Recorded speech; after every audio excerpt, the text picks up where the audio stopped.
വളരെ പ്രധാനപ്പെട്ട ഒരു വാർത്ത വരുന്നത് കണ്ണൂരിൽ നിന്നാണ്. 8 മാസം പ്രായമുള്ള കുഞ്ഞിന് മെഡിക്കൽ ഷോപ്പിൽ നിന്ന് മരുന്ന് മാറി നൽകിയെന്ന പരാതി വരുന്നു. മരുന്ന് ഓവർഡോസായി കുഞ്ഞിന്റെ കരളിനെ അത് ബാധിച്ചു. കുട്ടി ഇപ്പോൾ ഗുരുതരാവസ്ഥയിൽ ചികിത്സയിലാണ്. ഡോക്ടർ കുറിച്ച് നൽകിയ കാൽപോൾ സിറപ്പിന് പകരം മെഡിക്കൽ ഷോപ്പിൽ നിന്ന് കാൽപോൾ ഡ്രോപ്സ് നൽകിയെന്നാണ് പരാതി വരുന്നത്. കണ്ണൂരിൽ നിന്ന് നിഖിൽ അളവൂർ ചേർന്നുണ്ട്. നിഖിൽ, ഈ പരാതിയുടെ പശ്ചാത്തലം എന്താണ്? പരാതിയുമായി ബന്ധപ്പെട്ടുള്ള വിവരങ്ങൾ വേണം. ഒപ്പം കുഞ്ഞിന്റെ ആരോഗ്യനിലയുമായി ബന്ധപ്പെട്ട് വിവരങ്ങൾ പുറത്തു വരുന്നുണ്ടോ? സേതുലക്ഷ്മി, കഴിഞ്ഞ ശനിയാഴ്ചയാണ് ഈ കുട്ടിയെ ഈ പഴയങ്ങാടിയിലുള്ള ഒരു ക്ലിനിക്കിൽ കുട്ടിക്ക് പനിയും ജലദോഷവും ഒക്കെ ഉണ്ടായിരുന്നതിനാൽ കാണിക്കുന്നത്. 8 മാസം മാത്രം പ്രായമുള്ള കുട്ടിയാണ്. ഡോക്ടറെ കൺസൾട്ട് ചെയ്യുകയും ഡോക്ടർ മരുന്ന് എഴുതി നൽകുകയും ചെയ്യുന്നു. ഡോക്ടർ കുറിച്ച് നൽകിയത് കുട്ടികൾക്ക് പനിക്ക് നൽകുന്ന കാൽപോൾ സിറപ്പ് എന്ന് പറയുന്ന മരുന്നാണ്. ഈ കുറിപ്പുമായി തൊട്ടടുത്തുള്ള ഖദീജ മെഡിക്കൽസ് എന്ന് പറയുന്ന പഴയങ്ങാടിയിലെ ഒരു മെഡിക്കൽ സ്റ്റോറിലേക്ക് കുട്ടിയുടെ രക്ഷിതാവ് എത്തുന്നു. അവിടെ നിന്ന് പക്ഷേ ഈ എടുത്ത് നൽകിയ മരുന്ന് കാൽപോൾ ഡ്രോപ്സ് ആയിരുന്നു എന്നുള്ളതാണ് ഇപ്പോൾ പരാതിയിൽ പറയുന്നത്. അതായത് നമുക്ക് അറിയാവുന്നതുപോലെ ഈ സിറപ്പ് കഴിക്കുന്നതിനൊരളവുണ്ട്, അതുപോലെ തന്നെ ഈ ഡ്രോപ്സ് കുട്ടികൾക്ക് നൽകുന്നതിനും ഒരളവുണ്ട്. അപ്പോൾ ഡോക്ടർ പറഞ്ഞത് ഇത്ര അളവ് ഈ സിറപ്പ് കൊടുക്കണമെന്നുള്ളതാണ്.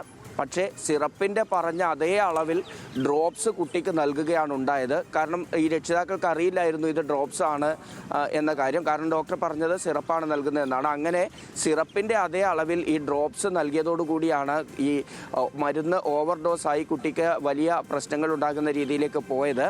തിങ്കളാഴ്ചയോടുകൂടിയാണ് കുട്ടിക്ക് ഈ ശാരീരിക അസ്വസ്ഥതകൾ വളരെ രൂക്ഷമായി തുടങ്ങിയത്. അതിനെ തുടർന്ന് കണ്ണൂരിലെ മിംസ് ആശുപത്രിയിലേക്ക് കുട്ടിയെ എത്തിച്ചു. അവിടെ നടത്തിയ പരിശോധനയിലാണ് ഈ കരളിനെ സംബന്ധിച്ച് ഈ ഒരു രോഗാവസ്ഥ വലിയ രീതിയിൽ ബാധിച്ചു എന്ന് മനസ്സിലാക്കുന്നത്.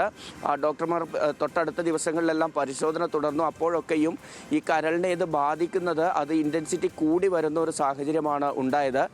അതിനെ തുടർന്ന് ഡോക്ടർ ഏറ്റവും ഒടുവിൽ പറഞ്ഞത് ഇതേ അവസ്ഥ തുടരുകയാണെങ്കിൽ, അതായത് ഈ മരുന്നുകൾ നൽകിയിട്ടും ഈ കരളിനെ ബാധിച്ചിരിക്കുന്ന അവസ്ഥ കൂടുന്ന ഒരു സാഹചര്യം തന്നെയാണ് ഉള്ളത് എങ്കിൽ കരൾ മാറ്റിവെക്കുന്നത് ഉൾപ്പെടെയുള്ള കാര്യങ്ങളിലേക്ക് പോകേണ്ടി വരുമെന്നാണ് ഡോക്ടർമാർ ഇപ്പോൾ അവരോട് പറഞ്ഞിരിക്കുന്നത്.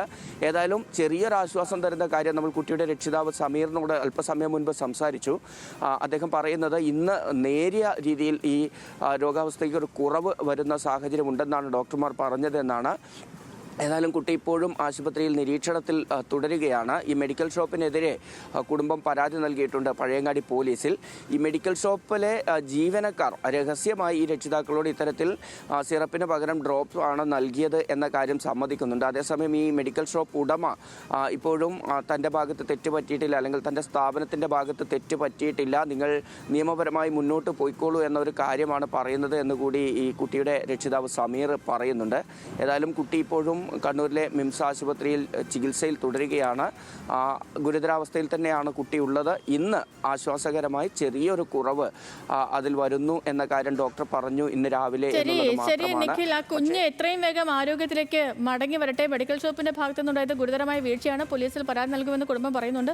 അപ്പോൾ അത് നടപടികളിലേക്കൊക്കെ പോകട്ടെ. ശരി നിഖിൽ.